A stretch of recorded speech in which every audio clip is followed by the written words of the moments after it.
Donc je voudrais essayer de vous présenter aujourd'hui, donc on a essayé de découper un petit peu les sujets qui sont présentés dans le livre dont il a été question. Et le premier thème qu'on va aborder aujourd'hui, c'est le thème de l'énigme de la sexualité. Donc la sexualité pose des problèmes aux biologistes, des problèmes qu'on ne sait pas résoudre en fait. On n'est toujours pas d'accord entre nous sur des questions fondamentales concernant la sexualité, pourquoi elle existe. Alors, en tout cas, pourquoi elle est si fréquente? Pour comprendre ça, il faut revoir un petit peu comment la sexualité a été perçue au cours des temps et comment la vie a été perçue au cours des temps, de manière à voir comment, à la lumière de la biologie moderne, on peut réfléchir à ce que c'est que le sexe et à ce qui permet d'expliquer son existence. Je ne veux pas vous maintenir un suspense d'enfer, je vais vous dire tout de suite que, évidemment, le sexe est une manière drôlement compliquée de faire des descendants. On peut faire beaucoup plus simple. Il faut s'y mettre à deux, il faut trouver l'autre. C'est pas facile de repérer si c'est le bon ou pas. Si on se trompe, ça marche pas. Après, on peut attraper des maladies. Bref. Et puis tout compte fait, il y en a qu'un des deux qui bosse dans l'affaire en général. Donc, pourquoi s'y mettre à deux pour faire ce qu'un peut faire tout seul? Voilà la question. Alors cette question, elle a reçu de nombreuses réponses. Elle reçoit de nombreuses réponses, d'ailleurs, dans toutes les cultures, scientifiques ou non. Et on va voir que je vais pas faire de l'anthropologie, malheureusement, mais ça, Marika Moisseyev vous en parlera un petit peu. Mais je voudrais vous montrer comment déjà, rien que dans notre société, les choses ont pu être vues de façon différente au cours du temps. Au XVIIIe siècle, nommé von Leeuwenhoek a inventé le premier microscope. Et ce microscope, c'était cet objet-là. On posait les choses là-dessus, on regardait à travers la lentille là, et on voyait avec un fort grossissement. Mais il fallait une bonne lentille. Hein. Mais von Leeuwenhoek, il aimait polir le verre. Et la première chose qu'il a découverte dès qu'il avait inventé le microscope, c'est ses propres spermatozoïdes. Bon, oui. Ça, c'est intéressant d'ailleurs parce que c'est une publication du XVIIe siècle, et il écrit en note infravaginale qu'il a récupéré ça après des contacts avec sa femme et qu'il n'a pas fauté. C'est écrit. Et alors immédiatement, qu'est-ce qu'on a comme dessin dans les publications scientifiques de l'époque? Eh bien, c'est ce dessin que vous voyez à droite ici, où le spermatozoïde est supposé contenir en tout petit un enfant qui sera prêt à aller se développer dans la mère. C'est l'histoire de la petite graine que malheureusement beaucoup de gens racontent encore à leurs enfants aujourd'hui. Le papa met une petite graine dans le ventre de la maman. Il faut se rendre compte à quel point c'est grave et faux de dire ça. Ça veut dire que c'est le père qui fait l'enfant, que la mère est un terreau plus ou moins fertile dans lequel germera la graine produite par le père. C'est non seulement faux, mais c'est un peu le contraire, en quelque sorte. Et d'ailleurs, même du point de vue des termes, on appelle encore le sperme la semence humaine, et sperme, ça vient du mot semence. Or, la semence, c'est un mot qui vient des plantes, et chez les plantes, la semence, c'est le produit de l'activité femelle de la plante. Bon, ça, on le verra la semaine prochaine. Aujourd'hui, on parle de l'énigme. Donc, en fait, le mâle apporte, tout compte fait, bien peu de choses. Mais on a longtemps joué à dire que c'était lui qui apportait tout. Et ça, c'est pas seulement dans notre société. C'est un phénomène anthropologique très intéressant de voir comment les mythes sur la reproduction ont eu tendance à donner à l'homme le rôle prépondérant, sachant que biologiquement, évidemment, c'est le contraire. Alors à l'époque, au XVIIe siècle, quand la semence en question tombait pas dans une femme mais dans la terre, ça faisait un être hybride, une mandragore, qui était donc le résultat de la germination de la semence humaine dans la terre. Et vous avez ici des représentations qui avaient des mâles et des femelles. Alors c'est vrai qu'une mandragore, ça ressemble un peu à un corps humain, si on veut, mais vous voyez que c'était pris tout à fait au premier degré comme l'idée de semence à cette époque-là. Donc à ce moment-là, dans cette vision-là, c'est le père qui fait quasiment tout, et la mère, alors, on peut remonter même à Aristote, la mère, n'étant qu'un milieu nourricier, pourra éventuellement influencer la semence. Chez Aristote, l'idée était que l'enfant, s'il était fort, il gardait les caractéristiques du père et ça faisait un fils. Et s'il était faible et influençable, il se laissait influencer par le terreau et ça faisait une fille, quoi, en gros. Bon, c'est un peu vexant pour certaines, mais... Bref, donc il faut arrêter de raconter cette histoire de petites graines, je vous en prie. Transmettez plus ça aux générations futures.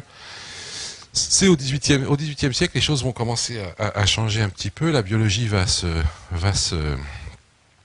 commencer à devenir moins une série de fables et un peu plus un certain nombre de choses bien arrangées, en particulier sous l'impulsion des systématiciens, des gens qui vont créer des systèmes de classification, mais qui vont poser la biologie comme fondée sur la création divine, cette création ayant créé non pas des individus mais des espèces. Et ça, c'est une tension qu'on a très fort et qu'on va retrouver dans notre histoire d'énigmes entre la question de savoir qu'est-ce que c'est que l'individu et qu'est-ce que c'est que l'espèce. Alors, Linné écrit que toutes les espèces tiennent leur origine de leur souche en première instance de la main même du Créateur Tout-Puissant, car l'auteur de la nature, en créant les espèces, donc c'est les espèces qui ont été créées, imposa à ces créatures une loi éternelle de reproduction et de multiplication dans les limites de leur propre type. Donc là, on voit que l'idée, c'est que l'espèce est créée et que la reproduction et la multiplication sont assignées à ces espèces dans les limites d'un certain type. Alors après, Linné va discuter du fait qu'il n'y a pas de passage d'une espèce à l'autre. C'est au XVIIIe siècle qu'on va abandonner l'idée de métamorphose au sens de passage d'une espèce à l'autre. Et donc là, la reproduction, à partir de Linné, maintient les individus dans leur espèce, l'espèce étant définie par un type. Et les variations dans l'espèce sont considérées comme inintéressantes par Linné. Il dit que les variations dans l'espèce, c'est une variation de la coquille extérieure due au caprice de la nature.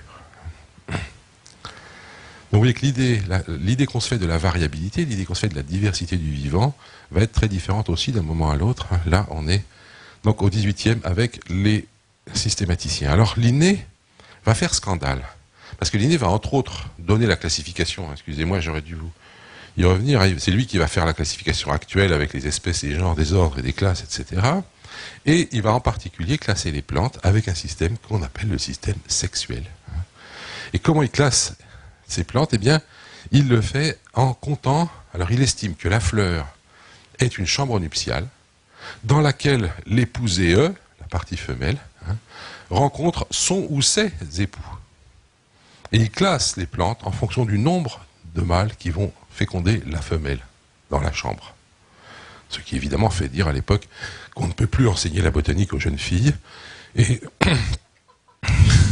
oui, parce que quand même, il n'y en avait pas toujours qu'un, même en général, il y en a beaucoup. Et alors là, vous voyez, donc ça c'est la classe des triandria, c'est-à-dire il y a 3 hommes avec la femme.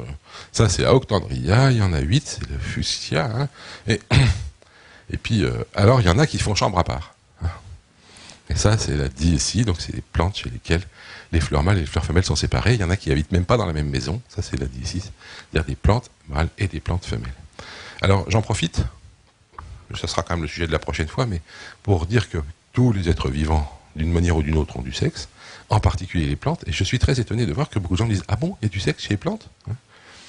Alors que, pourtant, quand on explique le sexe aux enfants, je croyais qu'on racontait les abeilles qui transportent le pollen, etc. Ça, c'est bien du sexe chez les plantes, et que donc, je vous rappelle que chez les plantes, la partie mâle, c'est les étamines, et ça fabrique du pollen, qui contiennent les spermatozoïdes, et la partie femelle, c'est le stigmate qui reçoit le pollen, et puis l'ovaire qui se trouve en dessous.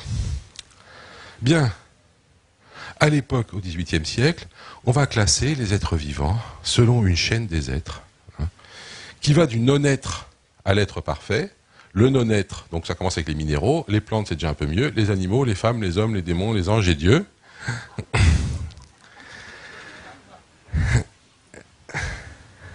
Et là, j'ai remarqué un truc, c'est que des fois, j'ai changé cette chaîne et j'ai enlevé la femme. J'ai mis les animaux, l'homme, les démons, et alors là, les gens rigolent plus.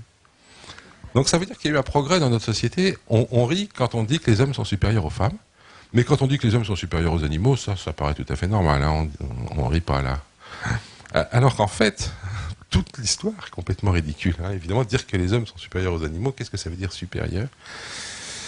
Et donc, en fait, il faudrait arrêter totalement avec cette idée de supériorité. On n'en est pas tout à fait capable. On continue à parler d'animaux et de plantes supérieures. Même nous, biologistes, qui affirmons qu'il n'y a pas de supériorité par ailleurs. Voilà, donc ça c'est des dessins qui représentent cette échelle des êtres.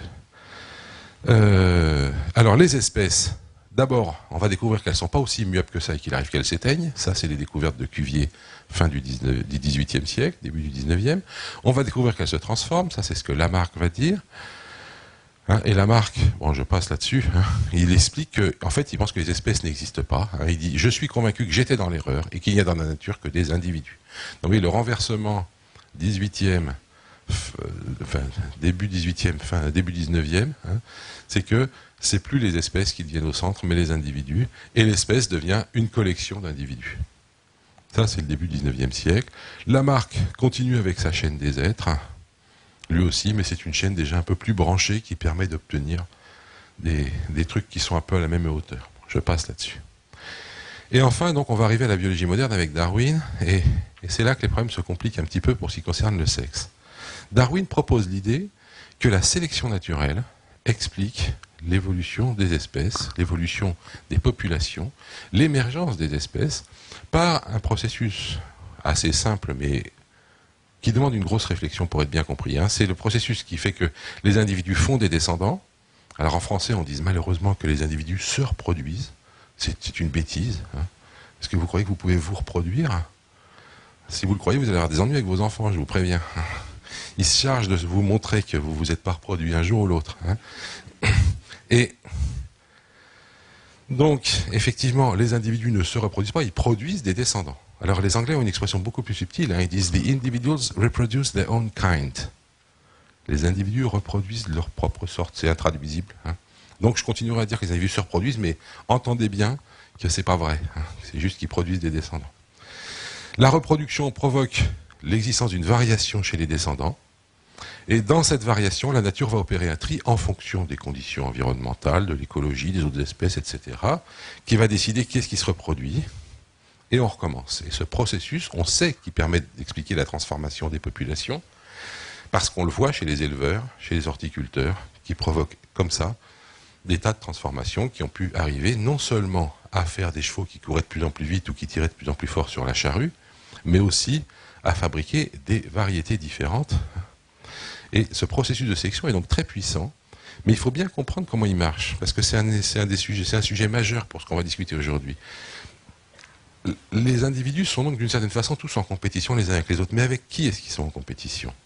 L'histoire que raconte Dawkins, pour bien appuyer sur ce point, c'est l'histoire de deux petits dinosaures qui se promènent, et tout d'un coup, Dawkins est un spécialiste de la vulgarisation de la théorie de l'évolution en Angleterre, à Cambridge, deux petits dinosaures se promènent, et tout d'un coup arrive un tyrannosaure, le T-Rex, le grand prédateur de l'époque. Les deux petits dinosaures se mettent à courir et le tyrannosaure leur court après. Et l'un des deux petits dinosaures dit à l'autre « On est bête, ça sert à rien de courir comme ça. De toute façon, le T-Rex va courir plus vite que nous. » Et l'autre lui dit « Mais moi, j'essaye pas de courir plus vite que le T-Rex. J'essaye de courir plus vite que toi. Bien sûr. La sélection naturelle, c'est ça. C'est pas d'essayer de courir plus vite que le T-Rex. C'est juste de courir plus vite que celui d'à côté. Ça suffit. Donc la sélection naturelle, c'est un truc qui fonctionne en différentiel entre les individus dans la population. Ce n'est pas des choses dans l'absolu, c'est juste celui qui est le plus capable de s'en sortir va gagner, celui qui est le moins capable va disparaître. Et comme ça, la population va se transformer progressivement. Et effectivement, au bout de suffisamment de temps de sélection, peut-être qu'ils courront presque aussi vite que le T-Rex, mais il faut du temps. Alors ça, c'est le premier point. La sélection permet d'expliquer une transformation des populations, et puis dans des environnements différents, ou même simplement parce qu'on est dans des conditions, parce que ça ne se passe pas de la même façon à deux endroits différents, eh bien, on va avoir une divergence. Alors ce petit arbre griffonné à gauche, il est très émouvant pour nous évolutionnistes, parce que c'est Darwin qui l'a noté dans son carnet. Un jour, il écrit « I think », et en dessous, il dessine le premier arbre qui n'a jamais été dessiné de l'origine des espèces. Vous voyez, à partir d'une forme 1, vous allez avoir des formes différentes qui apparaissent. Certaines s'éteignent, d'autres pas. Puis celles qui ne s'éteignent pas, ça va donner les espèces A, B, C, D, au bout d'un certain temps. Il va appliquer cette idée aux pinsons des Galapagos, etc. Donc, non seulement la sélection naturelle permet d'expliquer la transformation des espèces, mais aussi leur divergence et l'apparition de formes nouvelles.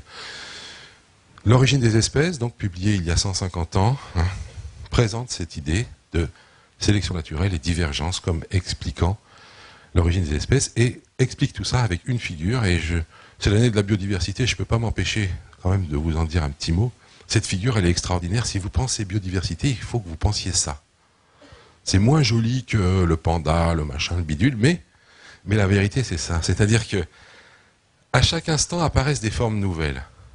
Alors le temps va de bas en haut dans cette figure. Apparaissent des formes nouvelles et la plupart s'éteignent. L'extinction est un processus normal dans la biodiversité. Au fond, comme ça, ce schéma fonctionne à toutes les échelles, à chaque fois qu'apparaît un nouvel individu, il apparaît un nouvel élément de diversité puisqu'il est différent des autres. Et à chaque fois qu'un individu meurt, on perd de la diversité puisqu'il était différent de tous les autres. Donc on n'arrête pas de gagner et de perdre de la diversité dans un système vivant. Ce qui fait que la biodiversité se porte bien ou mal, c'est pas qu'il y ait des extinctions ou pas, il y a des extinctions. C'est qu'en permanence apparaissent des formes nouvelles dont suffit. Alors certaines s'éteignent tout de suite, d'autres s'éteignent un peu plus tard, d'autres s'éteignent encore plus tard, d'autres s'éteignent vraiment au bout d'un bon moment. Mais c'est la dynamique générale du système qui fait que la biodiversité se porte bien ou se porte mal. Si tout se met à s'éteindre et qu'on n'a presque plus d'apparition de nouveautés, là on est en danger, c'est ce qui se passe à l'heure actuelle. Mais vous voyez en même temps que ça veut dire que la sélection naturelle va pouvoir fonctionner à des tas d'échelles différentes. Je peux regarder ce schéma comme un schéma dans lequel il y a des individus différents, et ces individus produisent des descendants, et parmi ces descendants, la sélection en conserve certains, en fait disparaître d'autres, et je peux voir comme ça comment, à partir d'un même individu, peuvent sortir des lignées différentes. Je peux aussi dire que ça, c'est une population, et qu'à partir de cette population, sont sorties de variétés différentes. Ou que c'est des variétés, et qu'à partir de deux variétés, sont sorties de sous-espèces différentes, ou qu'à partir de sous-espèces se fabriquent des espèces. Vous pouvez regarder la vie à toutes les échelles. La biodiversité fonctionne toujours de cette façon-là. Apparition de nouveautés, disparition, extinction. Extinction plus ou moins sélective. Je dirais donc que si jamais, pour reprendre l'expression d'un de mes collègues que j'aime bien, qui s'appelle Jean-Claude Amezen, qui a écrit un livre qui s'appelle La sculpture du vivant, dans lequel il explique que la mort de nos cellules est une condition nécessaire à notre vie. Puisque, par exemple, pour que nos doigts se sculptent, il faut que les cellules qui les reliaient dans l'embryon meurent. Eh bien, c'est un peu la même chose ici. Vous voyez que la biodiversité se sculpte grâce aux extinctions. S'il n'y avait pas d'extinction, il y aurait une horrible purée de poids là-dedans, dans lequel il y aurait absolument de tout. En fait, ce qui se passe, c'est que ne se conservent que certaines lignées, que ce qui entre s'éteint, et que du coup, la structuration de la biodiversité se fait grâce aux extinctions. Donc les extinctions ne sont pas en elles-mêmes un problème. Ce qui est un problème, c'est si trop de choses s'éteignent, et qu'il n'y a pas de création en même temps. Ça a des conséquences énormes dont on parlera un petit peu tout à l'heure. C'est que la vie ne se maintient que grâce à cet équilibre entre extinction et apparition de nouveautés, et que si jamais les extinctions l'emportent sur les nouveautés, eh bien le système est en train de s'éteindre. Et la bonne manière pour restaurer le bon fonctionnement du système, ça n'est pas de dire qu'il faut garder tout tel quel. C'est de dire qu'il faut remettre la machine en marche. L'enjeu des questions de biodiversité, c'est pas de dire on va congeler la diversité telle qu'elle est actuellement, on va garder les pandas, les machins, les bidules, et puis tout ira bien. Ça sert à rien. Vous pouvez maintenir en vie artificielle tous ces trucs-là, si le processus ne marche plus, vous êtes dans une situation critique. On va y venir. On va y revenir. Maintenant, je voudrais bien que vous reteniez de ce schéma qu'il peut y avoir de la sélection à des tas d'échelles. Ça peut être les individus qui s'étaient produits, mais ça peut aussi être une lignée qui se reproduit mieux qu'une autre. Ça peut être à toutes les échelles possibles. Alors pour que Darwin explique ça, il explique qu'il n'y a pas de ligne de démarcation entre les espèces et les sous-espèces, il n'y a pas non plus de ligne de démarcation entre les sous-espèces et les variétés, ou entre les variétés et les différences individuelles. Ces différences se fondent l'une dans l'autre par des degrés insensibles, constituant une véritable série. Voilà ce que dit Darwin sur ce sujet. Donc vous voyez, la diversité du vivant fait un tout, depuis la diversité individuelle jusqu'à la diversité des espèces, des genres, des familles, etc. Et Darwin va essayer vraiment de centrer sa vision sur ce processus dynamique fondé sur la dynamique des individus et de leur reproduction. Et alors là, il se rend compte qu'il n'y arrive pas. En 1859, il publie L'origine des espèces. En 1860, il écrit à un de ses amis « Je désespère souvent d'obtenir que la majorité des naturalistes puissent simplement me comprendre. Des gens intelligents qui ne sont pas des naturalistes et qui n'ont pas une idée bigote du terme espèce montrent plus de clarté d'esprit. » Ça va ? Donc vous voyez que, et je pense que s'il revenait 150 ans après, il serait désespéré. Parce que à quel point on continue à parler d'espèces comme la base de la structure du vivant, alors que c'est qu'un élément dans le système, c'est très important. Or, Si on veut comprendre le problème du sexe, il va falloir justement bien réfléchir à ces aspects-là. On va voir pourquoi. On va voir pourquoi, parce que, donc ça c'est le premier point, la diversité existe à toutes les échelles, depuis 2 individus jusqu'à 2 familles, etc. En plus, donc la base de la diversité, c'est la diversité entre 2 individus, c'est la diversité génétique. Et comment ça s'est hérité? Eh bien, la première chose qu'il a fallu découvrir pour avancer là-dessus, ça a été qu'il n'y avait pas d'hérédité des caractères acquis comme tout le monde le croyait au XIXe siècle. Au XIXe siècle, tout le monde imaginait que si vous vous coupiez une jambe, vous aviez des chances de faire un enfant avec une jambe en moins. Et c'est ce qui est représenté sur cette figure. Vous voyez, ce monsieur a eu un accident, il a perdu une jambe, il est tout fier de voir que son fils a récupéré la caractéristique de papa. Eh bien ça ne marche pas. Alors Weissmann se rend compte de ça déjà en regardant bien les embryons et en voyant que la lignée qui va servir à faire les enfants, qu'on appelle la lignée germinale, la lignée cellulaire qui fera les enfants, eh bien, est séparée très tôt du reste du corps. Donc les lignées qui servent à faire les cellules sexuelles, les spermatozoïdes pour les hommes, les ovules pour les femmes, dès l'embryon, au début on est une seule cellule, il y en a plusieurs, et puis au bout d'un moment ça commence à se différencier. Dès que ça se différencie, la première chose qui se différencie, c'est la lignée qui va donner les cellules sexuelles d'un côté, la lignée qui va donner ce qu'on appelle les cellules somatiques, le soma, notre corps, de l'autre. Donc évidemment, Weissmann dit, si c'est comme ça, s'il se passe quelque chose dans le soma, on ne voit pas comment ça pourrait être transmis par les cellules sexuelles, elles se sont déjà séparées avant. Donc ça ne peut pas marcher. Alors il dit en plus qu'il y a des tas d'expériences qui montrent que ça ne marche pas. L'expérience typique, c'est la circoncision dans pas mal de cultures. Depuis le temps qu'on coupe le prépuce des jeunes garçons, si ça marchait, l'hérédité de l'acquis, ça fait belle lurette qu'on verrait les garçons naître sans prépuce dans ces sociétés-là. Or, ça ne marche pas. Alors, pour faire plus scientifique, il fait la manip lui-même, pas avec des garçons, avec des souris, et il coupe la queue des souris pendant des générations, et il montre que ça ne fait pas naître des souris avec des queues plus courtes. Je me demande comment il va dire ça. Bon, enfin, bref. Bien. Alors, non seulement... Alors, pardon, excusez-moi. Le truc très important de ce qu'apporte Weissmann, c'est l'idée que ce qu'on transmet, c'est ce qu'on a reçu. On ne produit pas d'hérédité, on ne fait que transmettre ce qu'on a reçu. C'est très vexant. Et c'est une des choses qui va faire que les gens vont avoir du mal à accepter ça. L'idée est donc que les individus sont des espèces de tuyaux amorphes qui transmettent l'hérédité de la génération d'avant à la génération d'après sans la produire. Et donc, le résultat, c'est que les individus, a priori, peuvent-ils influencer ce qu'il y aura héréditairement dans la génération d'après? Alors la réponse est oui, mais par un processus très particulier et très simple, qui est qu'ils peuvent faire plus ou moins de descendants. Vous ne choisissez pas ce que vous transmettez à vos descendants, mais vous pouvez choisir combien vous en faites enfin. En tout cas, votre action conduira à ce que vous fassiez plus ou moins de descendants. Donc la seule influence qu'ont les individus sur l'hérédité des générations futures, c'est pas qu'est-ce qu'ils transmettent, c'est combien ils transmettent. Et ça, c'est le processus de sélection naturelle. Mais tout compte fait avec Weissmann, avec l'abandon de l'hérédité de l'acquis, eh bien, à travers la reproduction sexuée, tout ce qui se transmet, c'est l'information héréditaire, et elle se transmet de façon amorphe, de façon, indépendante de ce qu'est l'individu, mais là où c'est pas indépendant, c'est qu'elle se transmet plus ou moins selon l'individu, et que du coup, l'individu influence l'avenir de la population par le nombre de descendants qu'il fait, c'est-à-dire en produisant une certaine sélection naturelle. Donc, on va d'ailleurs appeler Weissmann ultra-darwinien, puisqu'il ne donne plus qu'une seule force pour l'évolution des populations, c'est la sélection naturelle darwinienne. Bon alors, en plus de ça, on va découvrir avec Mendel que non seulement on est des tuyaux amorphes qui transmettons que l'information, mais on en transmet que la moitié. Vous voyez que c'est très décevant ce qui se passe à la fin du 19e siècle, si vous voulez, sur le plan de la découverte sur l'hérédité.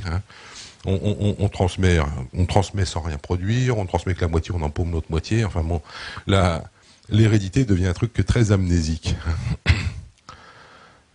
Ça a quelques conséquences très compliquées. Parce que, je vous dis qu'on en transmet que la moitié. Heureusement, remarquez d'un côté, parce qu'on a quand même 2 parents. Si jamais on recevait toute l'hérédité de chacun des 2, ça ferait beaucoup. Surtout, bon, on a 2 parents, ça va, mais on a 4 grands-parents. Alors, s'il fallait accumuler tout ça, on deviendrait obèse héréditairement, si vous voulez, quoi. Donc en fait, heureusement, on a 2 parents, mais comme chacun des 2 nous transmet que la moitié de son matériel héréditaire, et au total, ça, on retombe sur ce qu'il faut, quoi. Et ça, c'est le principe même de la reproduction sexuée, c'est que chaque parent va mettre dans les cellules sexuelles que la moitié de son matériel héréditaire, de ses chromosomes, et que chacun des deux parents ayant mis la moitié, quand les deux se réunissent, on retrouve un génome complet composé de 2 jeux de chromosomes, un pour chaque. Un de chaque. Un chromosome du père, un chromosome de la mère pour chacun des types de chromosomes qu'on doit avoir. Ça a des conséquences importantes parce que on a quand même, en termes de nombre d'ancêtres, on a quand même 2 parents, il n'y a rien à faire. Même si ce n'est pas ceux qu'on croit, il y en a toujours 2. Et c'est vrai, pas seulement pour nous, mais pour tous les mammifères. Tous les mammifères ont 2 parents. C'est pas vrai pour les plantes, par exemple, qui peuvent s'autoféconder. Il y en a qui ont... Bon, enfin bref, 2 parents. Tous les mammifères ont donc 4 grands-parents. Mais là, ça devient un peu plus compliqué. Parce qu'ils ont beau avoir 4 grands-parents, ce n'est pas nécessairement 4 individus différents. Vous me suivez? Si les 2 parents étaient frères et sœurs, il y aurait bien 4 grands-parents, c'est-à-dire 4 cases dans la généalogie, mais ça serait 2 fois le même grand-père et 2 fois la même grand-mère. S'ils sont demi-frères-sœurs, demi-germains, il y en aura un qui sera en double et l'autre pas. Donc vous voyez que le fait d'avoir 4 cases dans la généalogie, ça ne vous oblige pas à avoir 4 individus différents. Alors c'est très important ce que je vous dis là. Si vous ne comprenez pas ça, vous ne comprendrez pas la suite. Pourquoi? Parce que si je continue, j'ai 4 grands-parents, 8 arrière-grands-parents, 16. Je multiplie par 2 à chaque génération. Alors on va remonter à Charlemagne. 2 parents, 4 grands-parents, 2 puissance n ancêtres, n génération derrière. Charlemagne, l'an 800, ça fait quelque chose comme 50 générations. 2 puissance 10, ça fait à peu près 1000. Donc 2 puissance 50, ça fait à peu près 1 million de milliards. Alors, mesdames, messieurs, j'ai une nouvelle à vous annoncer. Vous avez chacun 1 million de milliards d'ancêtres à l'époque de Charlemagne.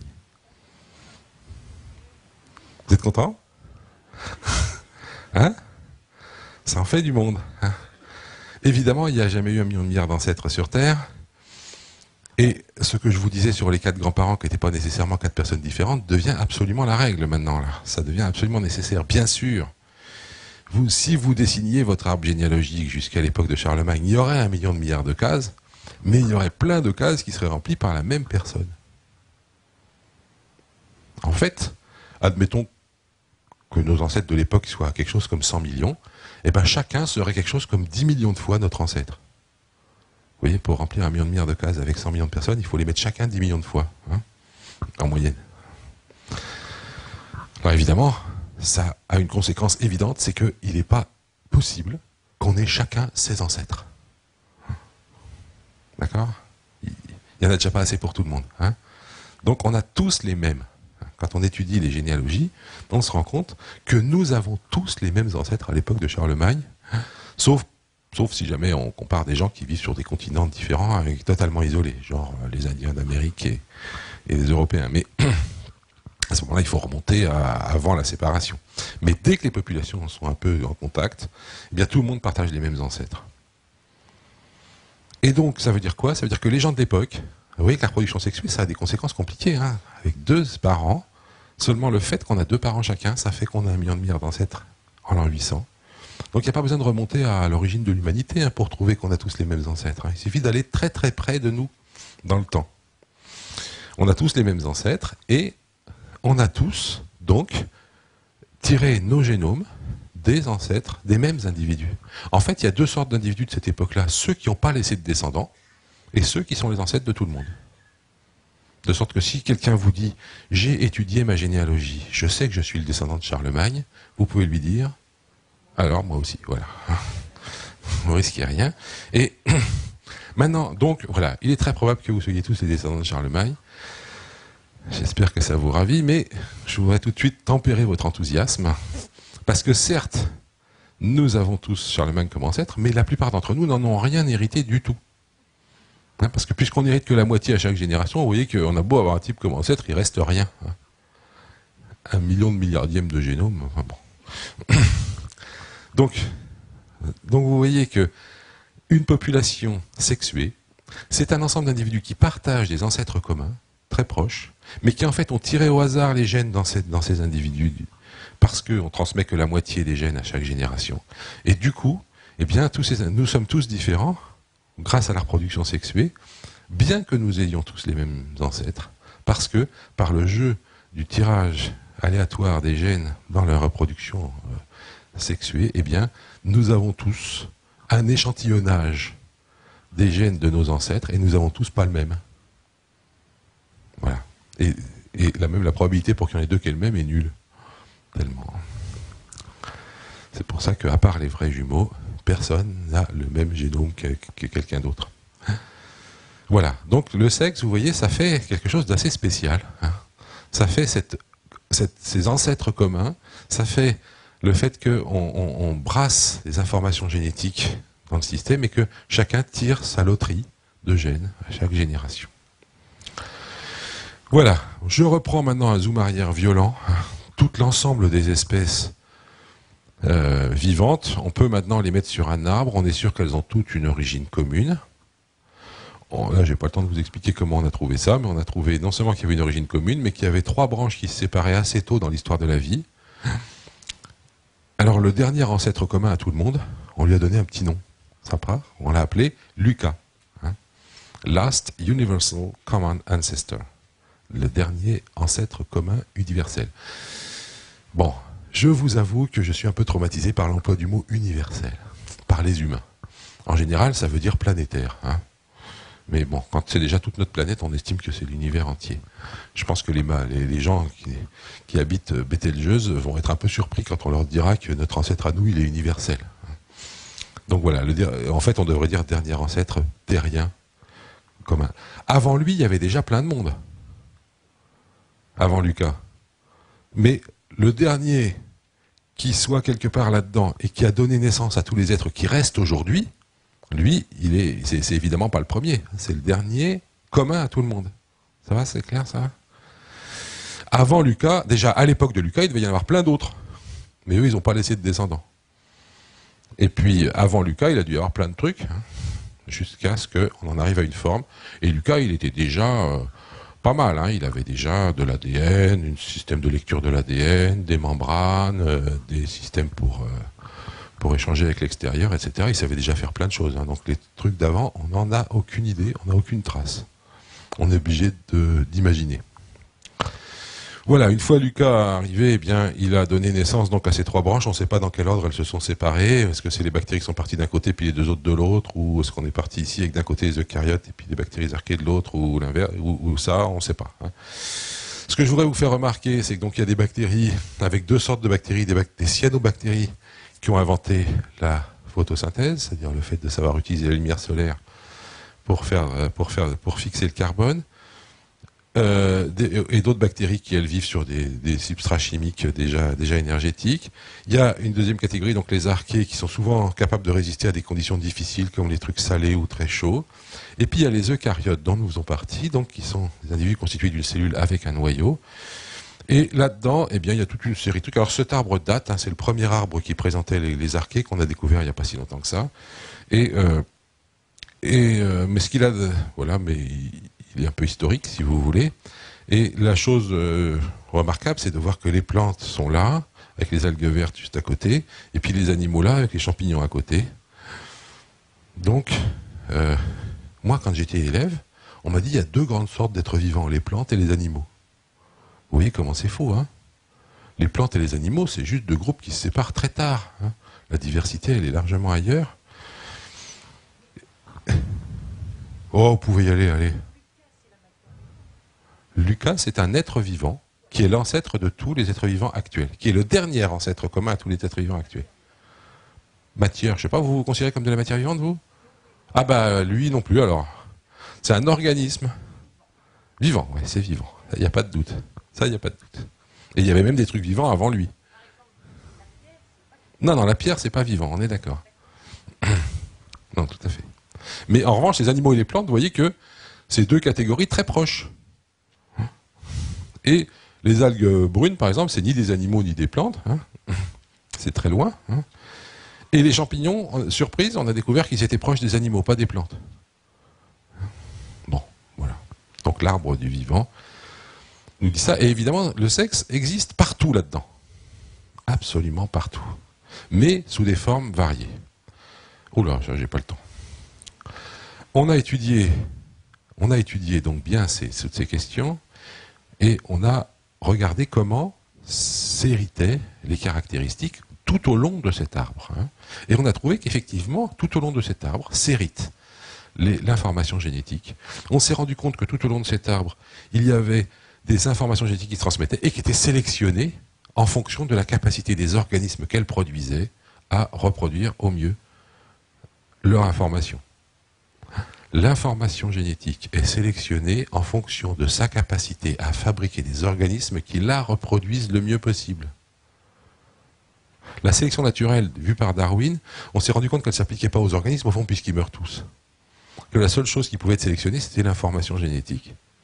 Et que donc tout le processus évolutif, c'était un processus où une information avait progressivement créé des structures qui la reproduisaient de mieux en mieux. Et nous sommes ces structures. Nous, les plantes, les bactéries, etc. C'est-à-dire que la sélection n'agit que sur l'information génétique, les individus disparaissent tous, et ce qui reste, c'est les informations génétiques qui avaient produit des organismes qui la reproduisaient bien. Et donc, on peut dire que les individus, de ce point de vue-là, sont des artifices inventés par les gènes pour se reproduire. C'est-à-dire que la sélection naturelle a favorisé les gènes qui fabriquaient les artifices les plus aptes à reproduire les gènes. Bon. Cette phrase est volontairement un peu provocatrice, mais surtout, elle a pour mission de bien vous faire comprendre que le but de l'évolution, il n'y en a pas, mais que la force de l'évolution, c'est la conservation constante des gènes qui fabriquent les organismes les plus aptes à les reproduire. Et donc, si vous voulez expliquer pourquoi les organismes sont faits comme ils sont faits, il faut que vous compreniez comment est-ce que ce qui les constitue a reproduit au mieux leur information génétique dans le passé. Nous sommes le produit de ce processus de sélection constante des gènes qui fabriquent les organismes qui les reproduisent le mieux. Bon, alors on va zapper ça, c'est un peu compliqué. Alors ça a été popularisé par Dawkins sous l'appellation gènes égoïstes. L'idée, donc, c'est que les gènes, égoïstement, fabriquent des organismes pour les reproduire au mieux. On verra pourquoi tout à l'heure il a employé cette expression. Je vais vous dire qu'il y a eu un petit débat entre lui et puis Steve Gould, qui est mort il n'y a pas longtemps, et qui, lui, a trouvé que cette vision centrée sur les gènes pouvait conduire à une vision un peu trop panglossienne de la biologie. Pangloss, c'est ce philosophe inventé par Voltaire pour se moquer de Leibniz, qui est le précepteur de Candide, et qui enseigne la métaphysico-théologo-cosmologologie. Ah, et ça t'y arrive? Il prouvait admirablement qu'il n'y a point d'effet sans cause, et que dans ce meilleur des mondes possibles, le château de Monseigneur le Baron était le plus beau des châteaux, et Madame la meilleure des baronnes possible. Il est démontré, disait-il, que les choses ne peuvent être autrement, car tout étant fait pour une fin, tout est nécessairement pour la meilleure fin. Remarquez bien que les nez ont été faits pour porter des lunettes, aussi avons-nous des lunettes. Alors, cette moquerie de Voltaire à l'égard de Leibniz a quand même été écrite plusieurs dizaines d'années avant que Bernardin de Saint-Pierre, très sérieusement, n'écrive que les melons ont des dessins de tranches pour être mangés en famille. Dans un livre qui s'appelle Les harmonies de la nature, où il expliquait à quel point la nature était bonne pour l'homme. Donc, panglossien, eh bien oui, les biologistes ont facilement tendance, et tout le monde, a facilement tendance à penser que si quelque chose existe, alors c'est que c'est bien. En tout cas que c'est au mieux. Si on vous dit, on a un appendice qui sert à rien, vous allez dire, ah, peut-être ça sert des fois. Ou si je vous dis, dans notre génome, il y a 80% des informations qui servent à rien, qui sont juste de l'ADN poubelle, c'est que vous n'avez pas encore trouvé à quoi ça sert. On veut que ça soit bien. Et donc, à l'inverse, quand on montre que quelque chose est bien, on croit qu'on l'a expliqué. Pourquoi il y a du sexe? Alors bon, réponse classique, parce que ça fait plaisir et tout, mais si vous réfléchissez à pourquoi la nature a fabriqué ce système de reproduction compliqué qu'est le sexe, eh bien les biologistes se convainquent assez facilement du fait que la réponse est très simple. Grâce au sexe, les individus mélangent leur génome, et du coup ça fait de la diversité, et la diversité c'est bien. Donc on a expliqué le sexe. Ça c'est panglossien. C'est pas parce que c'est bien que ça existe. Il faut que ça maximise la reproduction des informations génétiques. Et c'est là qu'on va avoir un problème grave. C'est là qu'on arrive à l'énigme de la sexualité. Les biologistes, plus ils regardent le sexe, moins ils comprennent, si je peux me permettre. Ça c'est au Louvre. Donc. Alors, le problème s'est posé, en fait, quand on s'est posé la question de savoir pourquoi certains individus passaient leur vie à s'occuper des autres dans certaines sociétés d'insectes. Vous savez peut-être que ces petites fourmis-là, elles sont très mignonnes, elles vont faire des choses extraordinaires. Moi, j'admire ces fourmis. C'est les fourmis champignonistes. Vous savez, elles vont découper les feuilles. Elles les mâchonnent, elles mettent un peu de champignons dessus, elles déposent tout ça dans la galerie de la fourmilière, et comme ça, les champignons se développent et toute la colonie mange les champignons. Et comme elles sont drôlement fortes, eh bien, elles font plus que ça, parce que de temps en temps, leurs champignons se font attaquer par des bactéries qui pourraient tuer le champignon. Eh bien, elles transbahutent avec elles toujours aussi des bactéries qui protègent les champignons. Des bactéries qui produisent des antibiotiques qui tuent les autres bactéries. Et quand une nouvelle reine s'en va, elle emporte avec elle un petit échantillon du champignon, un petit échantillon de la bactérie, et elle va fonder la nouvelle colonie avec ce champignon et cette bactérie. Ça fait des centaines de milliers d'années que ça marche. Nous, en l'espace de 50 ans, on a foutu nos antibiotiques en l'air. Elles ont des antibiotiques qui tiennent depuis tout ce temps-là, parce qu'au lieu d'utiliser bêtement la molécule, elles utilisent la bactérie, qui évolue tout le temps avec les autres bactéries. Les autres bactéries trouvent un truc pour tuer le champignon, la bactérie elle va trouver un nouveau truc pour tuer les autres bactéries, et du coup c'est durable, comme on dit en écologie. Voilà, donc ces fourmis, elles sont drôlement bien, mais alors ce qu'il y a de terrible, c'est que ces petites fourmis que vous voyez là, elles vont passer leur vie à aller chercher des feuilles, à alimenter le nid, à mettre et puis c'est tout, puis un jour elles mourront, puis point barre. Elles vont jamais faire de petits. C'est ce qu'on appelle des ouvrières ou des soldates. C'est ce qu'on appelle les classes neutres chez les insectes sociaux. Elles ne font jamais de petits. Qui est-ce qui fait les petits? Eh bien, c'est leur mère. Et toute leur vie, elles s'occupent de nourrir leurs sœurs plutôt que d'avoir des enfants elles-mêmes. C'est quand même beau, ça, hein? Ça, c'est de l'altruisme. On a appelé ces comportements, nous, biologistes, des comportements altruistes, des comportements où l'individu passe sa vie à aider les autres au lieu de se reproduire lui-même. Alors, je ne peux pas vous l'expliquer longuement, mais on a fini par comprendre ce qui se passait, pourquoi c'était comme ça. On a fini par comprendre que, du point de vue de la reproduction de leurs gènes, ces femelles-là sont plus efficaces en aidant leurs sœurs qu'en faisant des descendants elles-mêmes. Pourquoi? Parce qu'à cause du système génétique compliqué du sexe des fourmis, eh bien, elles ont plus de gènes en commun avec leurs sœurs qu'avec leurs filles. Vous avez 50% de vos gènes en commun avec votre fille, si vous en avez une, ou avec votre fils, si vous en avez un. Elles, c'est pareil, elles ont 50% de gènes en commun avec leur fille. Alors qu'elles ont 3/4 de gènes en commun avec leur sœur. Donc, en fait, si jamais vous voulez maximiser la reproduction des gènes, il est plus efficace d'induire chez ces femelles un comportement où elles aident leur sœur qu'un comportement où elles aident leur fille. Et voilà pourquoi les fourmis, les abeilles, etc. ont des ouvrières qui passent leur vie à s'occuper des autres. Donc cet altruisme des individus s'explique par l'égoïsme du gène, c'est ça le jeu de mots de Dawkins. Bon. En tout cas, le point important, c'était de voir que je ne pouvais pas, parce que la première explication qui avait été donnée de ce truc-là, c'était, eh ben les femelles s'occupent de leurs sœurs parce que c'est bien. Et puisque c'est bien, c'est expliqué. Puis c'est bien, mais ça fait une belle fourmilière qui tourne bien. On est content, hein? Eh ben non. Ça, c'est pas une explication correcte. Et quand il y a eu des débats sur ces questions, c'était dans les années 1970, les biologistes qui s'occupaient de ça ont dit, mais il y a un autre problème dans le même genre. C'est le sexe. Alors le sexe n'est pas nécessairement lié à la reproduction. Il peut être lié à du parasitisme. Je vais passer très vite parce que je reviendrai la semaine prochaine là-dessus. Ça peut être du parasitisme tout bête. Voilà, ça c'est une bactérie en train de faire du sexe avec une autre. Vous voyez que c'est torride, hein. Quand même, hein. Et en fait, elle lui injecte ses gènes, crac, et en fait, elle la parasite, quoi. Il y a un auteur du début du XXe siècle qui a écrit « Il n'y a pas loin de l'hérédité à l'infection ». Très belle phrase, hein. Voilà, là, c'est même carrément une qui en infecte deux à la fois. Vous voyez que la vie sexuelle des bactéries est quand même tout aussi torride que la nôtre, hein. Et même chose, il est en train de... Vous voyez que celle-là, on l'appelle une mâle, et celle-là, on les appelle des femelles. Je ne sais pas si ça vous choque, mais bon. La mâle, c'est celle qui parasite les deux. Bon.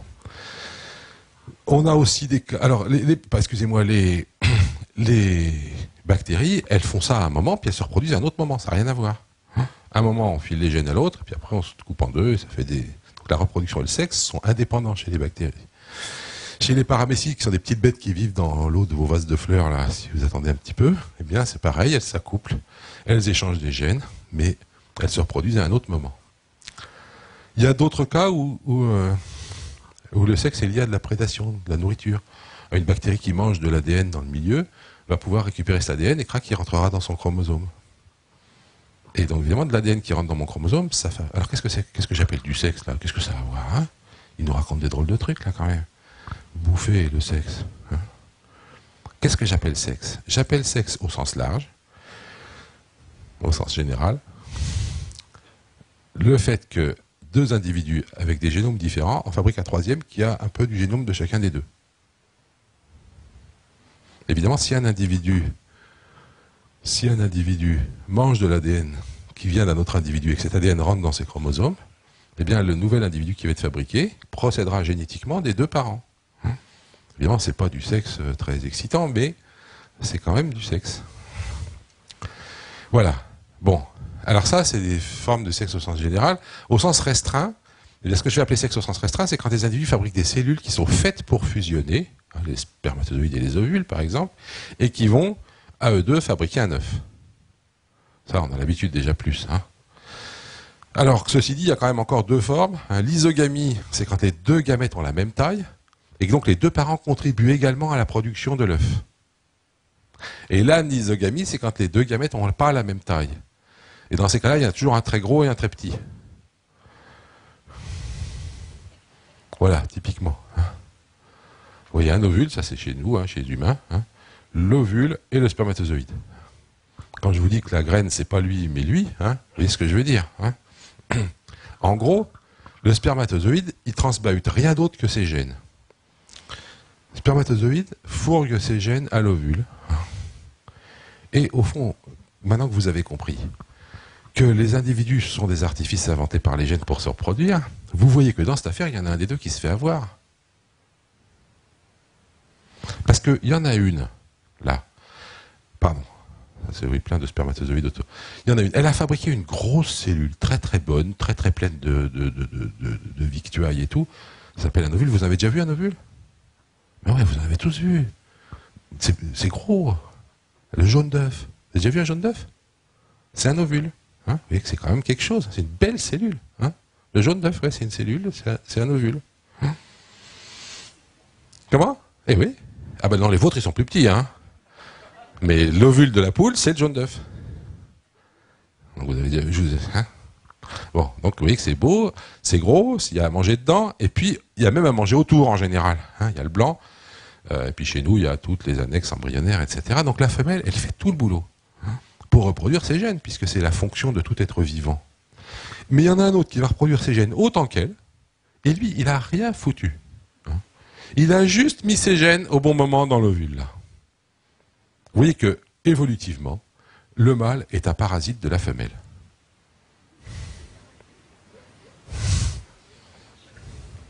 Je vois toujours des dames qui disent « je le savais ». Bon, mais en fait, la question qui s'est posée pour nous évolutionnistes, c'est pas de comprendre pourquoi il y a des mâles qui parasitent les femelles, parce que des parasites, hein, il y en a partout dans la nature. Il y en a plein cette salle, etc. Non, je parle pas des humains, là, je parle des autres. Et, bon... Mais, quand vous attrapez la grippe, par exemple, hein, vous avez un virus qui vient parasiter vos cellules de la muqueuse respiratoire. Vous n'avez pas fait exprès de l'attraper. Vous avez respiré de l'air où il y avait ces virus, et crac, ils sont rentrés, et vous n'avez rien dans votre muqueuse qui est faite pour attraper les virus. Alors que les femelles, elles ont plein de trucs qui sont faits pour attraper le mâle. Donc, les mâles parasitent les femelles, mais les femelles font exprès de se faire parasiter.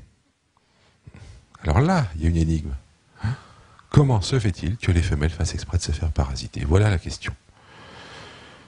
Alors, bon, il y a toutes sortes de stratégies qui vont être employées hein, pour savoir par qui on se fait parasiter, est-ce qu'on va trouver le bon, etc. Ça crée des différences. Ça crée des différences entre les deux sexes, évidemment, hein, sur la manière de se présenter, sur la manière de vivre, etc. Alors, c'est vrai dans toutes les espèces. Hein.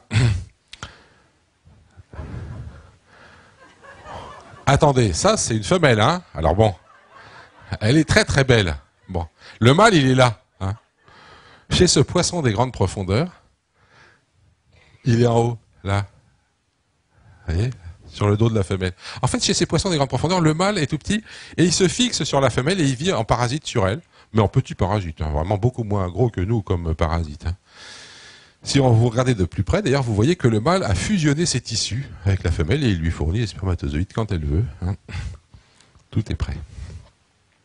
Il y a d'autres mâles qui, pour arriver à se faire accepter, sont obligés de montrer des trucs extraordinaires. Vous vous imaginez comme c'est inconfortable de trimballer un truc comme ça, hein? Mais il se trouve que vous comprenez, comme les femelles se font parasiter, si elles veulent, elles imposent leurs conditions. Il se trouve que chez les pans, les femelles ont dit, nous, on veut que des types qui ont des plumes de la queue monstrueusement grandes, les autres, on n'en veut pas, quoi. Voilà. Et donc, on a fait des manips, on a coupé la queue de la plume, les femelles n'en veulent plus. Hein. Et ce qu'on avait coupé sur l'un, on l'a rajouté à l'autre, alors les femelles voulaient toutes de celui-là. Hein. Plus c'est long, plus elles sont contentes. Mais, évidemment, il y a quand même une limite pour le mâle, parce qu'à force, il n'arrive plus du tout à s'échapper. Hein. Quand un prédateur lui court après, c'est fini, il est foutu. Donc, il y a une limite entre la sélection naturelle pour résister aux prédateurs et la sélection sexuelle pour plaire aux femelles. Bon, des formes de sélection sexuelle, on en connaît plein. Hein. Et Darwin, d'ailleurs, s'est posé la question. Il écrit un livre là-dessus, hein, Selection in Relation to Sex. Et pourquoi les femelles choisissent des caractères aussi débiles? Bon, on n'a pas complètement le temps d'en parler aujourd'hui. Vous lirez le livre, c'est expliqué. Il y a des cas aussi où les mâles sont obligés de développer des stratégies extraordinaires. Ça, c'est chez une drosophile. C'est un spermatozoïde autour de l'ovule. Les spermatozoïdes de cette drosophile. La drosophile, elle fait 2 mm de long, 1 mm, et le spermatozoïde, il fait 2 cm. C'est parce que chez cette drosophile, c'est les mâles qui sont en compétition entre eux. Quand un mâle arrive, il envoie un espèce de détergent pour larguer les spermatozoïdes de celui d'avant, pour mettre les siens à la place. Et la parade qu'ont trouvé les mâles, c'est de faire des spermatozoïdes tellement embrouillés que même avec le détergent, ils ne sortent pas. Donc vous voyez que la stratégie des mâles pour parasiter les femelles est très variable. Je passe. Darwin avait perçu le problème manifestement. Malheureusement, il n'a jamais dû réussir à atteindre un niveau de réflexion sur la question qui lui permette d'en arriver à le publier.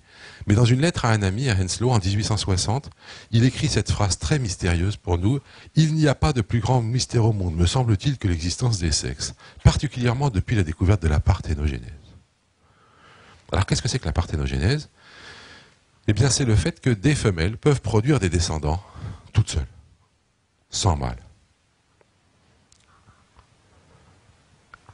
Alors comment elles font? Eh ben, c'est pas compliqué, elles font beaucoup plus simple que les nôtres. Hein. Nous, nos femelles à nous, elles font un ovule dans lequel elles enlèvent la moitié de leur chromosome.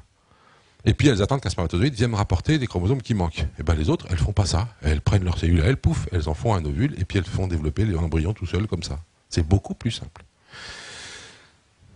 C'est en plus drôlement bien parce que ça fabrique toujours la même chose. Donc si vous êtes bien, vous allez faire des descendants tous très bien. Hein, donc c'est quand même pas mal. Bon, je passe. Oula, alors, donc il y a possibilité pour les femelles de faire des descendants sans les mâles. Comment se fait-il que dans la plupart des espèces, elles attendent qu'un mâle les féconde? Pour ça, comme je vous le disais, il y a eu toute la discussion sur le problème de l'altruisme. Comment se fait-il que les individus se préoccupent des autres dans une société? Et le débat qui a eu lieu, hein, c'était un débat sur la question donc, de l'altruisme en général. Je vous ai parlé de celui des fourmis, je vous parle pour finir de celui des chiens de prairie. Et ces petites bêtes mangent, mais il y en a toujours un qui reste debout sur une butte à scruter si un prédateur arrive. Et si le prédateur arrive, il crie, et il alerte les autres. Moyennant quoi? Non seulement pendant que les autres bouffent, ils ne mangent pas, hein, mais en plus, quand le prédateur arrive, il crie, et du coup, c'est lui qui se fait repérer en premier. Donc c'est drôlement gentil, quoi. Alors, comment expliquer l'existence de comportements altruistes dans les populations? Eh bien, l'hypothèse classique, si vous voulez, c'était de dire, eh ben, quand il y a des groupes, hein, toute espèce est en fait subdivisée en petits groupes, vous voyez, ils ne sont pas tous pareils, ils n'ont pas tous la même couleur, là, nos arbres. Il y en a qui sont gentils les uns avec les autres, d'autres qui ne sont pas gentils. Ceux qui ne sont pas gentils, eh ben, ça va pas bien. Leur groupe, ils se cassent la figure, au bout d'un moment, il n'y a plus personne. C'est les groupes où il y a des gentils qui réussissent, et les groupes où il n'y a pas des gentils disparaissent. Donc, c'est normal que les individus soient gentils. Voilà comment on expliquait dans les années 1960 pourquoi il y avait de l'aide chez les autres animaux. Et les gens qui ont dit non mais ça marche pas votre truc. Imaginons, vous voyez ici j'ai une population avec des individus qui ne sont pas altruistes, qui sont égoïstes. Là j'ai des altruistes, tout va bien. Imaginez qu'arrive un égoïste là-dedans, qu'est-ce qui va se passer? L'égoïste va gagner contre les autres, il va envahir. Et en fait il va envahir tout. Comment vous empêchez que les égoïstes envahissent toutes les populations? Et évidemment, après, elles s'éteindront peut-être toutes, mais on ne voit pas qu'est-ce qui va maintenir des populations sans égoïstes. Donc, pour comprendre pourquoi un comportement altruiste existe, il faut comprendre qu'est-ce qui fait que si apparaissait un égoïste, il ne gagne pas.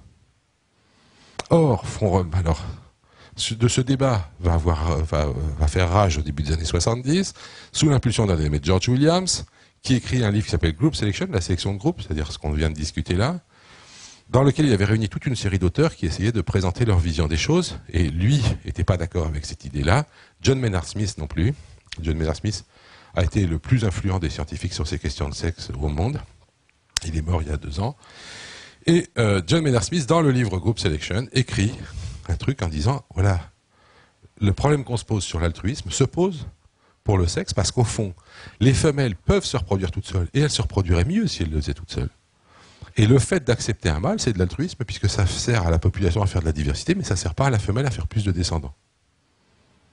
Donc comment se fait-il que la sélection ait favorisé des comportements de reproduction sexuée chez les femelles, alors qu'elles y gagneraient à faire le contraire? Il me reste à vous démontrer ça. Alors je vais vous dire tout de suite, ça a donné une littérature immense. En 1975, George Williams publie Sex and Evolution. En 1978, Maynard Smith publie The Evolution of Sex, et depuis, il y a des dizaines de livres qui ont été publiés sur la question. Où est le problème? Le problème du point de vue des gènes, il est assez simple. Une femelle, c'est un individu qui fait un drôle de truc. Elle a sa cellule avec ses 2 jeux de chromosomes. Elle en jette un dans une poubelle, ça s'appelle un globule polaire. Hein. La femelle jette la moitié de ses chromosomes. Elle en garde que la moitié et elle met ceux du mâle à la place. Vous voyez que c'est totalement altruiste qu'elle, du point de vue de ses gènes, elle les reproduit 2 fois moins par cette procédure-là. John Maynard, ça c'est la première manière de présenter, c'est celle de Williams. Celle de Maynard Smith, elle est plus facile à comprendre, elle est plus intuitive. Il dit, imaginez une population dans laquelle, alors on va faire encore plus simple que lui, dans laquelle il y a des femelles sexuées qui font chacune 2 descendants. Et vous voyez que si jamais chaque femelle fait 2 descendants, la population est stable sur le plan démographique. Hein, ça va? Parce qu'un couple fait 2 enfants. Bon. Si tout le monde fait ça, c'est stable. Imaginez qu'une femelle parthénogénétique fasse 2 enfants aussi, mais par parthénogénèse, et non plus sexués. Qu'est-ce que ça change? Eh bien, comme ces 2 enfants sont comme elle, c'est 2 filles. Donc à la génération d'après, bah là, ça continuera à faire 2 à gauche, alors que là, ça va faire 4. Et vous commencez à être habitué aux puissances de 2, avec mon histoire de grands-parents de tout à l'heure. Hein. Au bout de 10 générations, eh bien, la femelle parthénogénétique aura fait 1000 fois plus de descendants que la femelle sexuée. Au bout de 20 générations, 1 million de fois plus. Au bout de 30 générations, 1 milliard de fois plus. Au bout de 40 générations, 1000 milliards de fois plus. Donc, je vous propose l'expérience de pensée suivante. Apparaît une femelle parthénogénétique dans notre espèce. En quelques dizaines d'années, il n'y a plus de mâles. Et il n'y a plus de sexe. Hein. Ça va, c'est clair? Bien. Alors, c'est vrai, ce que je vous raconte là est vrai dans la plupart des espèces où le mâle sert à rien, où il faut rien. Hein. Il y a des espèces où la femelle ne peut pas se passer du mâle. C'est le cas, par exemple, vous savez, des manchots. Les manchots, il faut être 2 pour élever le petit, sinon il meurt. Hein. Pendant qu'il y en a un qui va chercher à manger, l'autre garde le petit au chaud sur la banquise. Il y a même des cas d'inversion. Chez les hippocampes, c'est la femelle qui va foutre ses œufs dans la poche incubatrice du mâle et c'est lui qui est enceint. Donc, effectivement, là, la femelle ne peut pas se passer du mâle non plus. Mais en général, dans la plupart des cas, eh bien, le mâle ne sert à rien d'autre qu'à féconder la femelle et après, elle ne le revoit plus jamais. Bon, je passe là-dessus. Des espèces qui savent faire les 2, il y en a quelques-unes. Il n'y en a pas tant que ça. Mais il y a des espèces qui savent faire aussi bien du sexe que de la parthénogénèse. C'est le cas de ces petites bêtes sympathiques qui s'appellent des rotifères, qui vivent dans les flaques d'eau, et que vous avez sans doute jamais vues, donc je passe pas trop dessus, parce que l'autre, vous les connaissez bien, c'est les pucerons. Voilà une femelle puceron en train de faire une fille par parthénogénèse. Vous voyez, la fille est en train de naître, là, elle n'a pas d'aile d'ailleurs, elle n'aura pas besoin. Hein. Et je ne sais pas si vous avez constaté, si vous avez des rosiers chez vous, vous avez bien dû voir ça une fois, c'est la vitesse à laquelle les pucerons envahissent une tige de plante. C'est faramineux. En quelques jours, vous avez ça, parce qu'ils ne perdent pas du temps à aller chercher le partenaire, voir si ça marche, copuler, faire un œuf, le temps que ça sorte, etc. Crac, la femelle, elle pond des petits, direct. Et les petits, ils sont déjà enceintes quand elles naissent. Évidemment, il n'y a pas besoin d'attendre. Hein. Donc évidemment, ça va très très vite. La reproduction asexuée, c'est infiniment plus efficace que la reproduction sexuée. C'est déjà 2 fois plus efficace parce qu'on ne perd pas la moitié de ses ressources à faire des mâles qui servent à rien. Hein. Parce que c'est ça le truc de tout à l'heure. Je ne sais pas si vous l'avez bien vu. Mince, pardon. Parce que je vous... Ah mince, je ne sais pas pourquoi j'ai laissé ces deux-là, mais... Hein, pourquoi celle-là, elle se débrouille tellement mieux que celle-là? C'est que celle-là, elle fait autant d'enfants qu'elle. Seulement la moitié, c'est des mâles. Hein. Ça ne fait pas des petits, les mâles. Hein. C'est c'est ce que Maynard Smith a appelé ça le coût de la production des mâles. Hein. On appelle ça le coût du sexe en général. Le coût, c'est OUT. Hein. Donc le coût du sexe, c'est un coût de 2. C'est-à-dire que les femelles sexuées se reproduisent 2 fois moins que les femelles asexuées en vrai. Tout ça parce qu'elles ne passent pas la moitié de leur énergie à faire des mâles. Mais je vous le dis, il y a autre chose en plus. Hein, c'est, en plus, elles, non seulement elles n'ont pas la moitié de leurs descendants qui sont des mâles, mais elles ne perdent pas du temps à retrouver des mâles. Il n'y a pas le coup de l'œuf, etc. C'est beaucoup plus rapide, beaucoup plus simple. Voilà encore une femelle puceron en train d'accoucher d'une petite puceronne. Vous voyez que ça va toute blinde. Hein. Et voilà, alors que ça, c'est 2 femelles, une femelle et un mâle en train de se demander s'ils vont y aller ensemble ou pas, ou s'ils vont aller avec l'autre, etc. Enfin, vous connaissez l'histoire, hein, c'est beaucoup plus long. Voilà, là, une femelle, en revanche, qui pond un œuf, hein, qui a donc été fécondé et qui maintenant va pondre un œuf. Et l'œuf, il va falloir attendre qu'il mature pour pouvoir donner un petit puceron. Alors, le cycle de vie des pucerons, eh bien, c'est un cycle de vie dans lequel il y a, au printemps, les pucerons éclosent des œufs. Ils vont dans les champs, ils mangent tout ce qu'ils peuvent, toute l'année. Et à l'automne, crac, on fabrique des mâles et des femelles qui copulent, ça fait des œufs, et on recommence. C'est clair, ça? Bon, on y reviendra de toute façon. Alors, l'explication de William sur pourquoi il y a du sexe, eh bien, il a commencé à proposer l'idée qu'en fait, effectivement, on fait plus de descendants en reproduction asexuée, mais ces descendants, ils sont tous pareils. Alors qu'en reproduction sexuée, on fait plus de diversité. Donc ça peut être rentable de faire du sexe, à condition qu'il y ait vraiment besoin de faire de la diversité. C'est-à-dire que si jamais vous ne gardez que les tout meilleurs là, bah peut-être qu'il y en aura, vous en ferez 2 fois plus en étant sexué qu'asexué. Il a mesuré ce genre de courbe, il a fait des calculs compliqués, il a montré que c'était rentable d'être sexué tout le temps, à condition de faire au moins 100 millions de descendants. Donc chez nous, en tout cas, c'est raté. Je vous préviens, c'est pas la peine de faire du sexe, la parthénogénèse, ça marcherait beaucoup mieux. Des espèces qui ont été envahies par des formes parthénogénétiques, il y en a plein. Ça, c'est une des plus emblématiques, c'est la plus érotique, si vous voulez, des espèces parthénogénétiques, puisque ces lézards, qu'on appelle les lézards fouette-queue, ont perdu le sexe. Il n'y a plus que des femelles. Mais il y a un truc qu'elles n'ont pas perdu, c'est qu'elles ont besoin de s'accoupler pour ovuler. Alors elles font ça entre elles. Vous avez là 2 femelles en train de copuler, il y en a une qui fait le mâle, l'autre qui fait la femelle, et celle qui fait la femelle ira prendre après. Elles n'ont rien échangé, hein, juste des signaux. Et il y a un système compliqué qui a été étudié de balancement des hormones mâles et femelles chez ces femelles. Donc de temps en temps, elles jouent le rôle du mâle, de temps en temps, elles jouent le rôle de la femelle, et crac comme ça, chacune à leur tour, elles vont faire des petits. Ah bah ceux qui font des enfants, c'est les femelles, il n'y a rien à faire, elles ne font pas de spermatozoïdes. Chez tous les lézards d'à côté, il y en a des comme ça qui font des petits, mais il y en a aussi des mâles qui font des spermatozoïdes. Par définition, le mâle, il ne peut pas faire un enfant. Il peut juste féconder une femelle. Donc si un individu peut faire un enfant, c'est que c'est une femelle. Comment? Voilà. Bien, des pertes du sexe, on en a. Alors vous voyez que le truc intéressant à voir, c'est que toutes les espèces voisines de ces deux-là, de celles-là, sont des espèces sexuées. Donc, c'est pas qu'elles n'ont jamais été sexuées, c'est qu'elles ont perdu le sexe. D'ailleurs, ça se voit, elles sont encore obligées de s'accoupler pour faire des petits, alors que ça n'a plus aucun intérêt dans leur cas. La perte du sexe, vous la trouverez chez des tas de trucs, chez les champignons, chez les moisissures par exemple. Vous avez un truc qui s'appelle Thalaromyces. Hein. C'est un champignon, enfin une moisissure sexuée, mais il y a des tas de lignées asexuées qui sortent de ce truc-là et qui s'appellent pénicillium. Et ça, c'est drôlement bien qu'il y ait des pénicilliums, puisque c'est avec ça qu'on fait les fromages, comme vous savez. Hein. Donc tous vos fromages sont produits avec des formes asexuées d'un champignon sexué. Il y a des cloportes qui sont asexuées. Il y a la grenouille verte qui est une forme parthénogénétique de grenouille. Il y a ces petits poissons qui sont des Poecilopsis qui ont une forme de reproduction asexuée extraordinaire. Là aussi, les femelles font des œufs. Elles font des œufs, ce coup-là, mais c'est des œufs parthénogénétiques, c'est-à-dire elles les ont fait tout seules, sans mâle. Le problème, c'est que l'œuf, il est là, et il ne sait pas démarrer son développement sans avoir été pénétré par un spermatozoïde. Alors, le spermatozoïde rentre dans l'œuf, Mais l'œuf, il est déjà complet, il a besoin de rien, et il éjecte le spermatozoïde, mais là, il est content. Le spermatozoïde l'a déclenché, et hop, on démarre le développement de l'embryon. Ça va, c'est clair? Donc toutes les femelles sont parthénogénétiques, elles font toutes des œufs comme elles, mais il faut des spermatozoïdes qui rentrent dedans juste pour démarrer le développement de l'œuf. Ah, voilà une bonne question. Il y en a qui suivent, hein, c'est bien. Hein.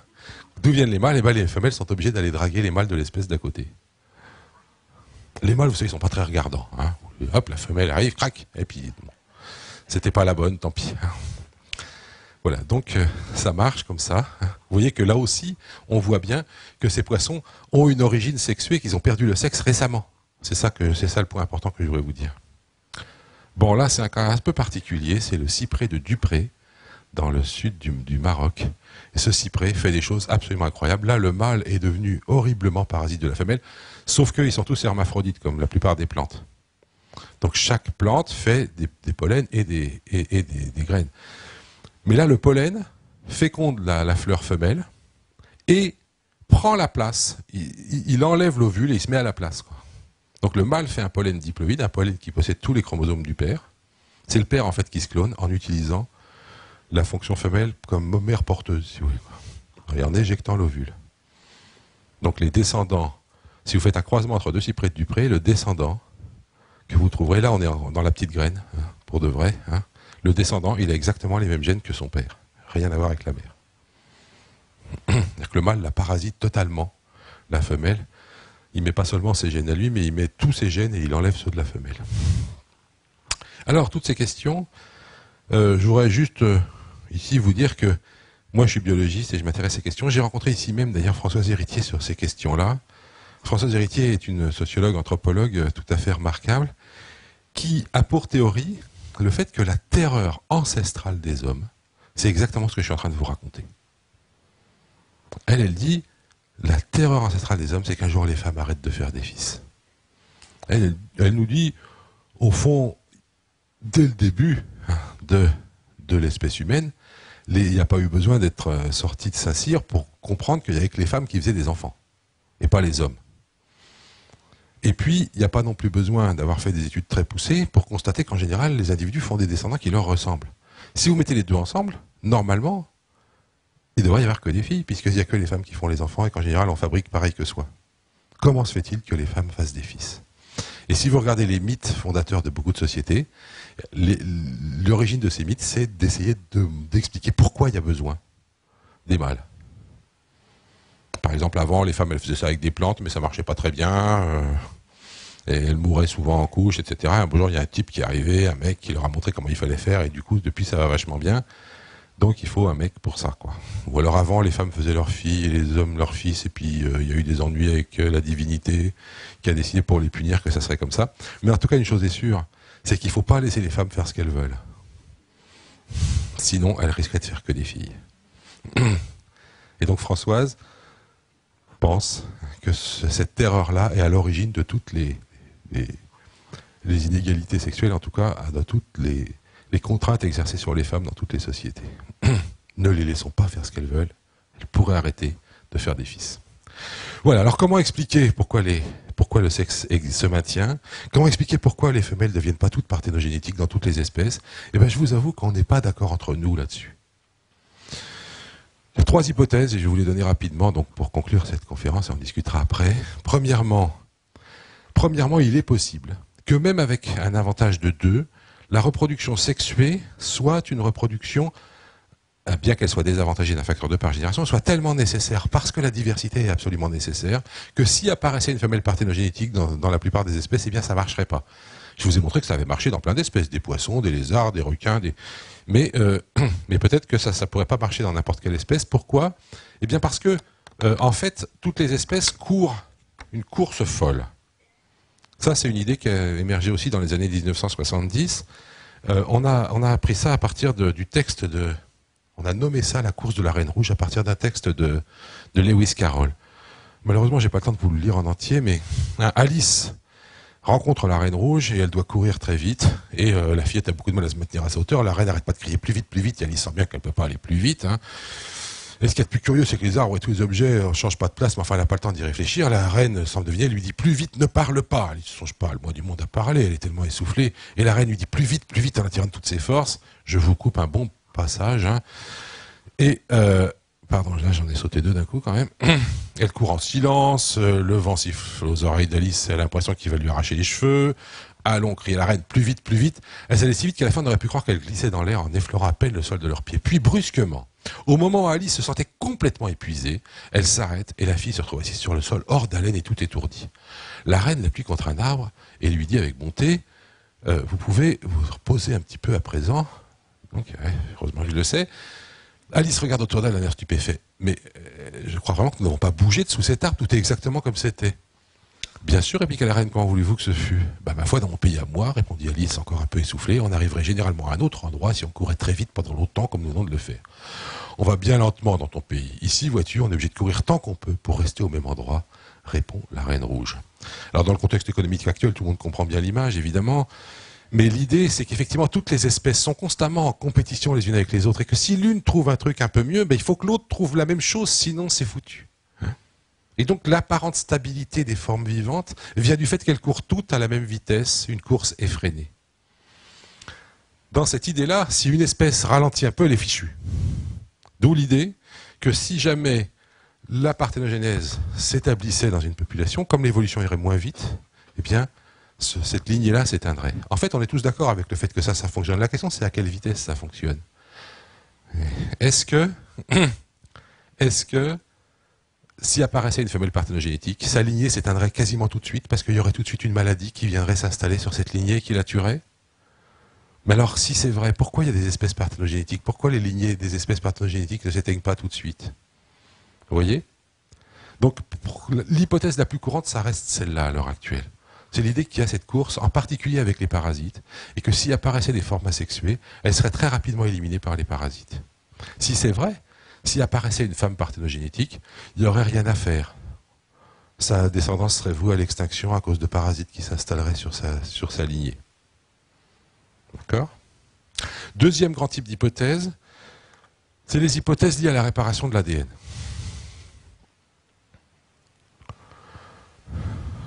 On sait que notre ADN peut se détériorer. Et si on a des malformations dans notre ADN, c'est embêtant, on va transmettre des mutations défavorables à nos enfants, etc. Comment faire si j'ai un génome, moi, avec des mutations, pour transmettre à mon enfant, peut-être mon génome avec des mutations, mais aussi un autre génome qui a de bonnes chances de ne pas avoir les mêmes mutations que les miennes? Eh bien, la bonne solution, c'est d'aller chercher le génome de quelqu'un d'autre et de les associer dans le même individu. Donc le sexe serait une manière de compenser les erreurs, hein, les dommages sur l'ADN. Ça a sûrement joué un rôle au début. Il est peu probable que ça soit suffisant pour maintenir l'avantage d'un facteur 2 par génération. Le dernier point qui a été proposé, la dernière hypothèse. Donc, dans ces deux hypothèses-là, l'idée, c'est que le sexe a beau être très coûteux, il est quand même rentable parce qu'il y a les parasites, parce qu'il y a l'ADN qui s'abîme. La troisième hypothèse, en fait, elle est assez différente. Elle dit qu'il n'y a aucun moyen de contrecarrer le désavantage du sexe. C'est-à-dire que si apparaissait une femme parthénogénétique, eh ben, l'espèce deviendrait asexuée. Sauf chez les humains, parce qu'on la zigouillerait, mais au moins on la stériliserait. En tout cas, c'est ce que Françoise Héritier m'a dit qu'elle prédisait dans ce cas-là. Mais en fait, on constate que, tout compte fait, on a l'impression que toutes les espèces chez lesquelles des femelles parthénogénétiques sont apparues sont devenues complètement parthénogénétiques, sauf si quelque chose empêchait que ça arrive. Alors chez nous, le quelque chose qui empêche que ça arrive, c'est pas compliqué. C'est qu'il n'y en a pas des femmes parthénogénétiques. Donc c'est normal qu'elles ne puissent pas envahir. Hein. Chez les pucerons, c'est plus compliqué. Je vous ai dit qu'ils faisaient les deux. Et je vous ai dit qu'il y avait un cycle comme ça. Elles font du sexe en hiver, en automne. Il y a des œufs en hiver. Et puis le reste de l'année, c'est de la parthénogénèse. Et bien ça, on l'a étudié avec des collègues à l'INRA à Rennes. Et ils ont montré qu'il y a des lignées qui zappent le sexe, qui décident de ne pas faire de sexe, qui continuent la parthénogénèse tout le long de l'année. Et en fait, chaque année, il y en a un peu plus de cela, puisqu'ils ne perdent pas du temps à faire du sexe, des œufs, tout ça, et qu'il n'y a pas de mal.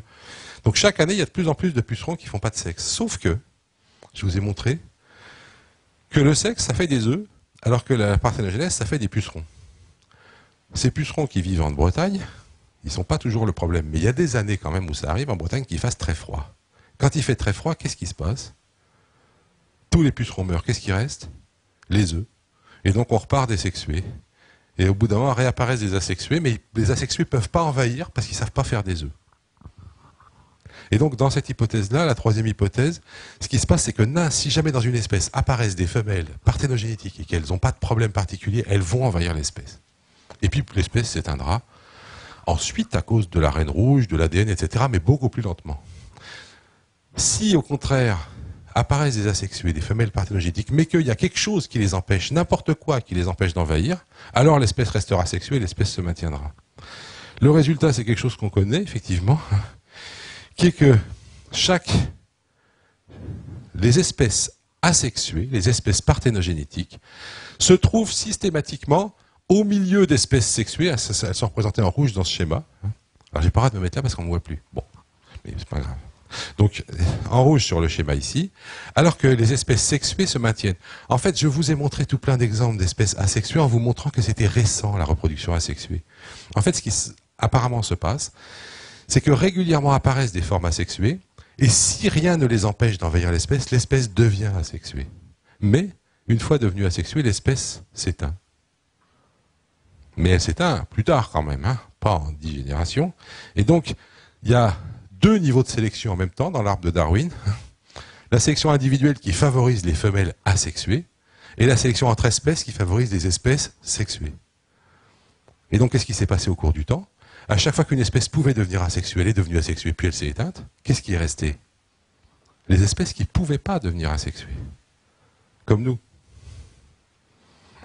Donc voilà pourquoi il y aurait quelques pourcents d'espèces asexuées, celles qui en arrivent encore à en fabriquer, mais qui auraient une sélection constante pour l'inaptitude à fabriquer de la reproduction asexuée, parce que les espèces qui pouvaient facilement faire des formes asexuées sont devenues asexuées, puis se sont éteintes. Voilà, donc vous voyez, je suis obligé de faire rapide, hein, je suis désolé, mais vous voyez que l'énigme du sexe reste entière.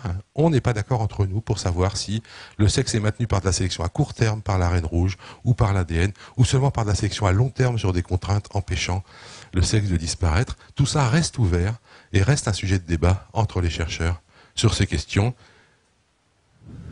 Excusez-moi, juste un mot pour vous dire, oui, bah ça c'était un récapitulatif de ce qu'on vient de dire. J'espère que vous avez compris. Et je voulais juste vous dire que nous avons encore un problème de plus, nous autres pauvres biologistes, c'est que nous avons une énigme atroce. Ça s'appelle les rotifères bdelloïdes. Les rotifères bdelloïdes, c'est un scandale. C'est comme ça qu'ils ont été publiés. Il y a un article qui s'appelait An Old Asexual Scandal, un vieux scandale asexué. Ces rotifères, ça fait des centaines de millions d'années qu'ils sont asexués. Ils ont fait plein d'espèces, tout aussi asexuées les unes que les autres, et ils se portent très bien. Voilà, on n'y comprend rien. Voilà, je m'arrête là-dessus.